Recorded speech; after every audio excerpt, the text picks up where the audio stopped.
History. History will lead us back to where it all started. Relics, shrines, and museums are one of the foundation of having a good history to tell. I'm Diane May Reyes, and here is my testimonial about the shrines, historical places, or museums that I have visited in the Philippines. I only visited the Tayabas City and Lokban, Quezon. In Tayabas City, I visited the church, the big church of Tayabas, which is the biggest or largest church in the Quezon. And I also visited the Casa de Comunidad of Tayabas, wherein all the relics, artifacts, and historical information are located. And in Lokban, Quezon, I visited their museum that is full of artifacts and relics also. I also visited the Church of Lokban, which is also a resemblance of the church in Tayabas. Tayabas Church is also called Basilica of Saint Michael the Archangel. It was constructed during the Spanish colonial era at the year 1585. The local people in Tayabas called it as the Susi ng Tayabas because of its key-shaped blueprint.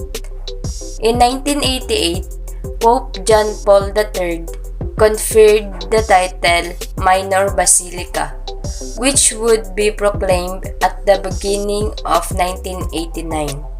While there have been many changes over the years, there are still many portions of the original church that can be seen. Lokban Church is named as San Luis Obispo de Tolosa Parish Church.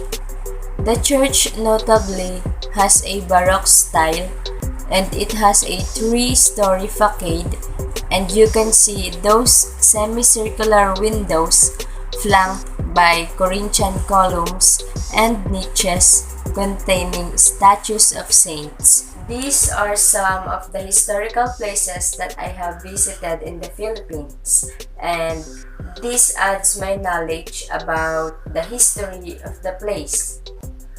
As a history student and a resident of the Philippine country, the importance of having a chance to visit and acknowledge the shrines, Philippine historical places, and museums gave me a fruitful conclusion that when we allow ourselves to know the past, we are better prepared for the future.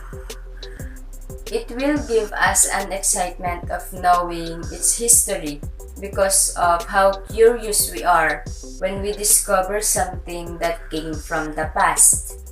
Studying history will help us to have a better understanding of the place that we are living. Shrines, historical places, and museums provides a preserved evidence that we can call a country's treasure.